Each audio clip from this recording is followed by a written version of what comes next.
I'm a statistic and I'm speaking to you right now about someone's bad choice. My life and my family's life was changed forever because of a teenage boy's bad choice. He made the choice to drink alcohol and get behind the wheel of his car and drive.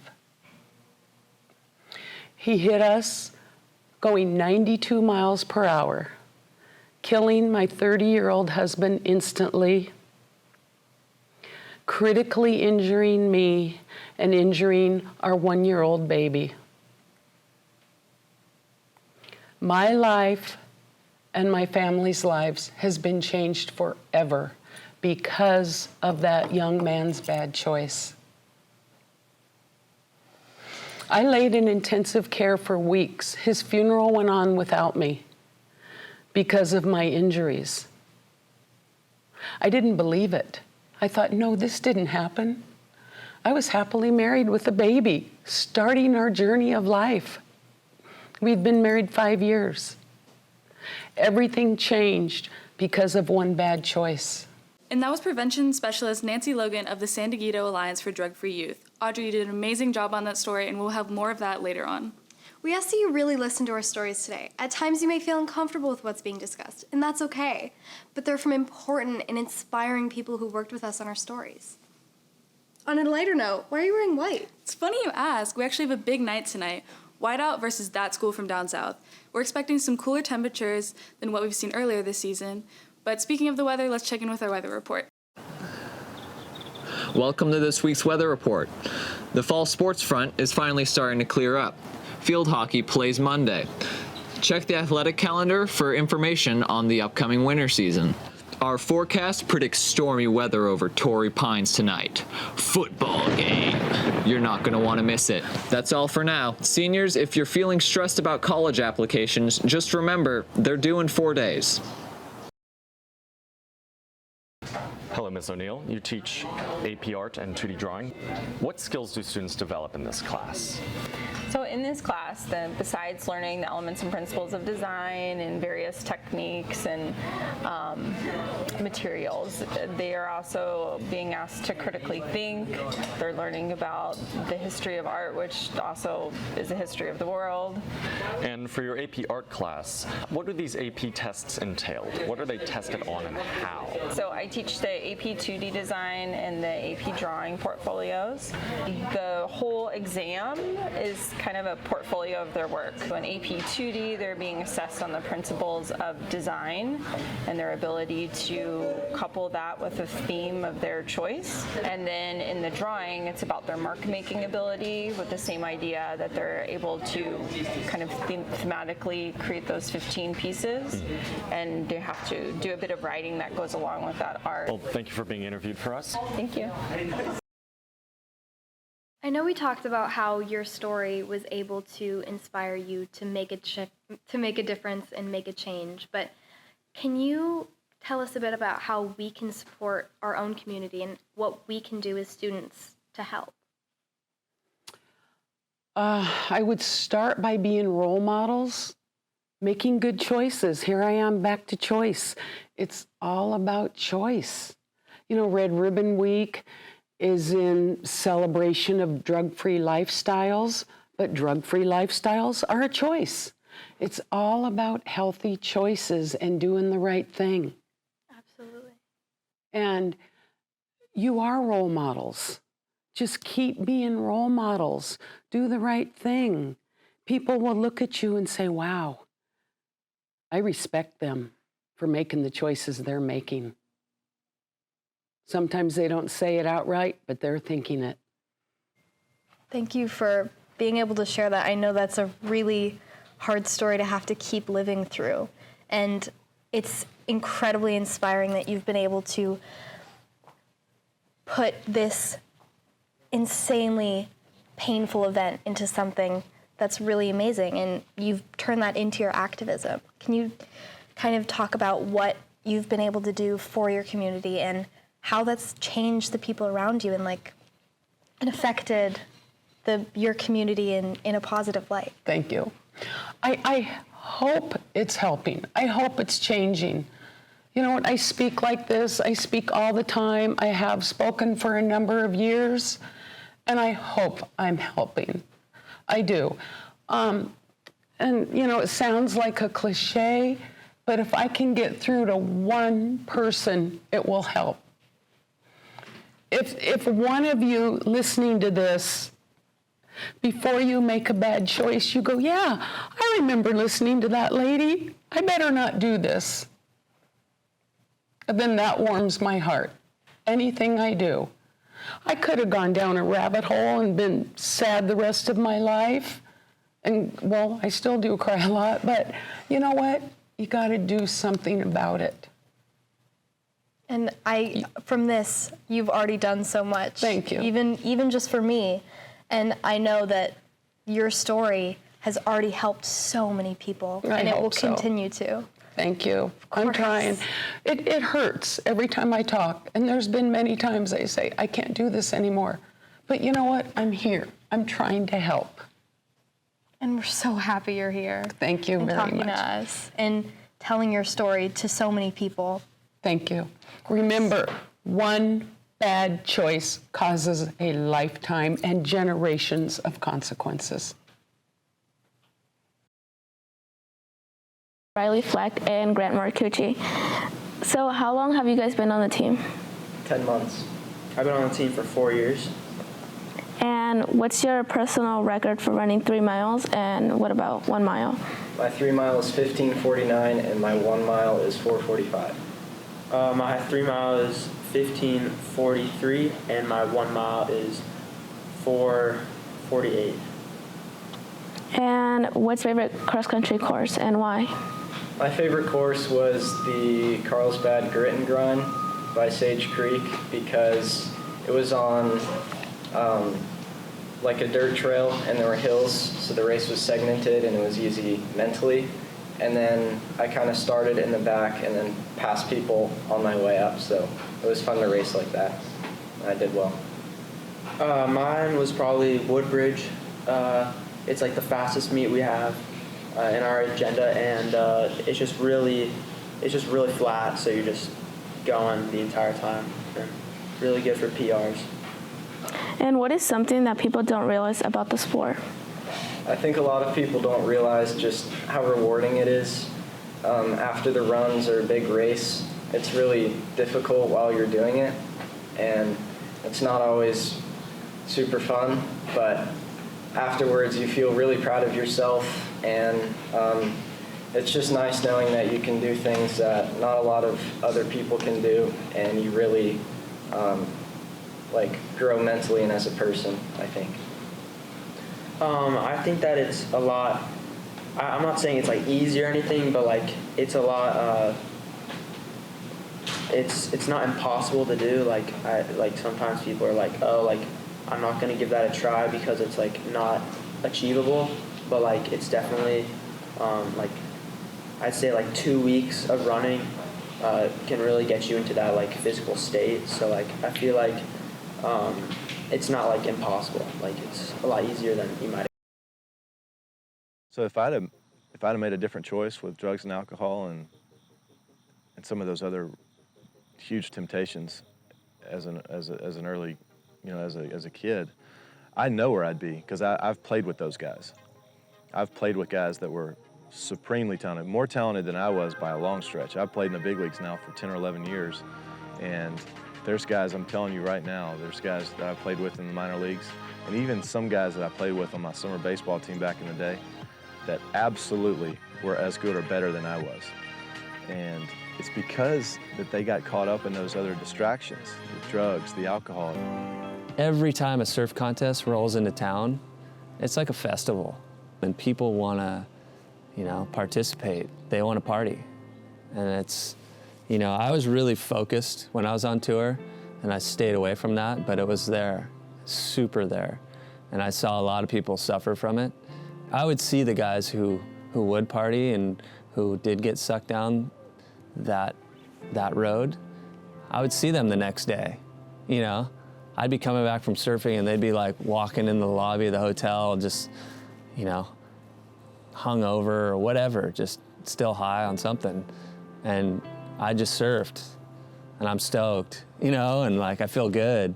And you look at them and I just go, wow, I don't want to feel like that. When you're someone who is offered that stuff at an early age, it's sometimes hard to deny. It's hard to think that you're not going to fit in if you don't participate in that. But just know that there's a whole other group and a whole other life out there that you're going to be proud of if you don't. Hey, I'm Tony Hawk, and my natural high is skateboarding, mostly on this ramp.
Hi there, I'm Bryce Hertz, and today we're going to be doing Birthdays with Bryce. Let me list off a couple famous people who I love, whose birthday it is this month. Happy birthday to Zach Galifianakis. I loved you in G-Force. Happy birthday to Bob Odenkirk. Thank you for Better Call Saul. Happy birthday to Marshall Mathers. Happy birthday to Gwen Stefani. No doubt it'll be a good one. Happy birthday to Jesse Eisenberg. You snubbed Interstellar. Happy birthday to Matt Damon. You got snubbed by Jesse Eisenberg. Happy birthday to Bruno Mars. I have your Fortnite skin. Happy birthday to Hugh Jackman. The toilet bowl runs the other way down under. Happy birthday to Zac Efron. Go Wildcats. Happy birthday to Ryan Reynolds. You're beautiful. Happy birthday to Joaquin Phoenix. You scare me. Happy birthday to Vanilla Ice. Happy birthday to Rob Schneider. Thank you.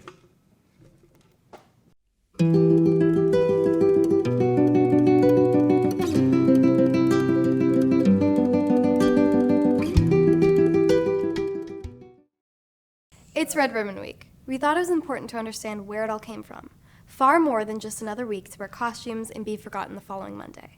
We looked into its origins. What we found was the story of both heartbreaking tragedy and a legacy of optimism.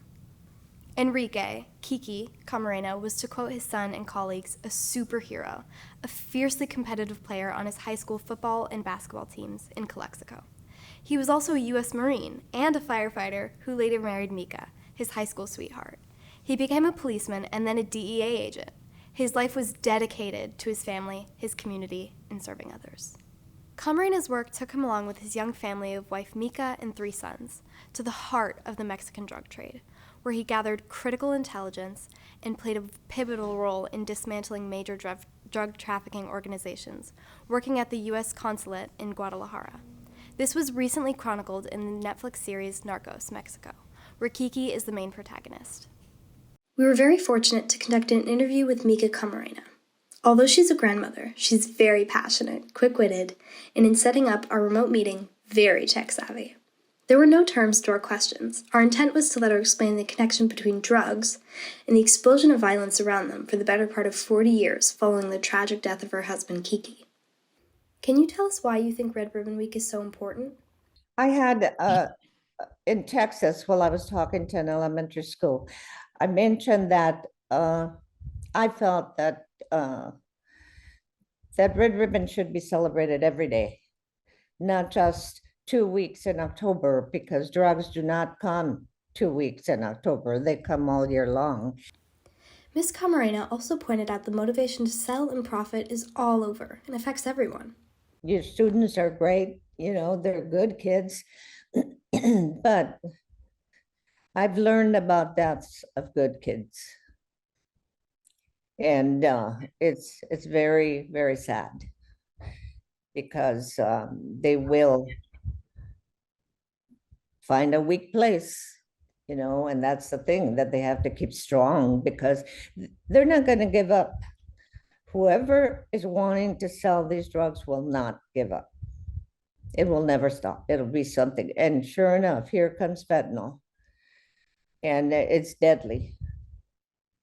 It's deadly. And I try to tell our students, especially the older ones, that whatever dream they have, whatever future they think of, will be gone if they use drugs.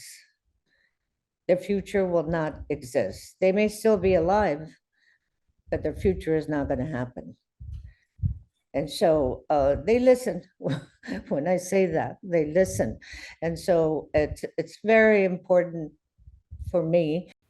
It's easy to think that those in law enforcement would come from perfect backgrounds. Ms. Camarena was surprisingly candid about their experiences growing up in large families and their own siblings using drugs as motivation for their desire to help others. Ms. Camarena also pointed out the motivation to sell and profit is all over and affects everyone. This is very personal, but both Kiki and I had a sibling that did drugs. And I'm the youngest of 10. Kiki was the third in line of 9. So I know for a fact that even though there's drugs near you, you can say no, period. He investigated and infiltrated a massive drug trafficking operation in Mexico, overflying a huge drug-growing region, and along with the help of dedicated local law enforcement officials, was able to shift the tide towards confronting a major drug cartel, which ultimately caused its downfall. That acreage had to have been there for years.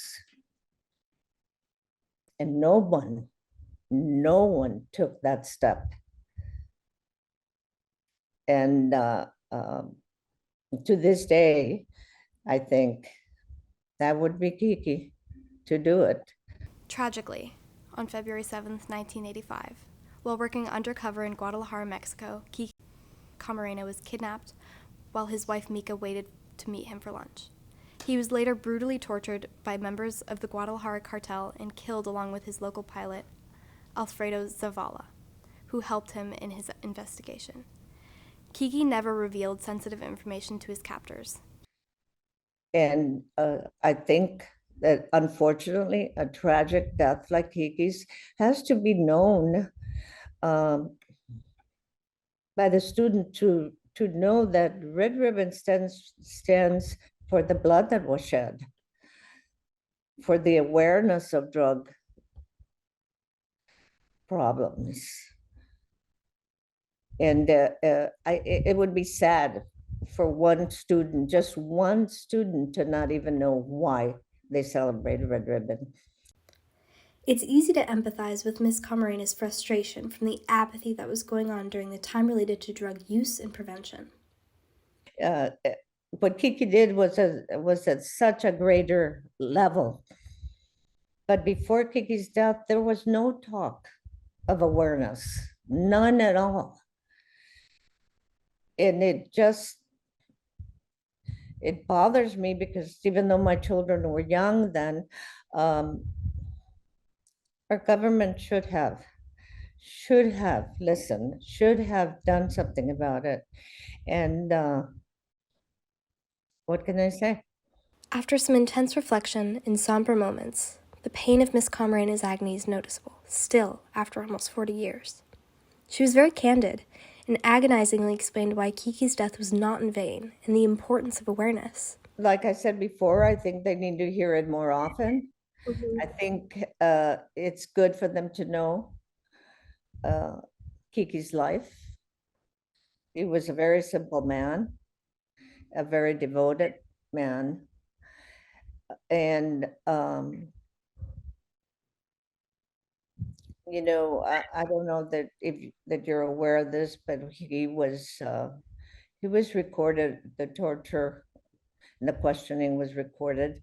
And so on one of the transcripts I read where he said he didn't want to die. And but in my heart, I know that from the minute that he was taken, when he was kidnapped, he knew who was behind it. He knew why they were taking him, without a doubt. So I can't say that he was prepared or was ahead, but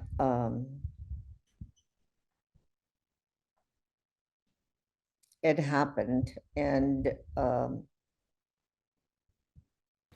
This part is difficult to watch. Miss Camarena immediately shifts into the role of grandma and changes the tone. I think he just plainly gave up his life. He knew he wasn't coming home.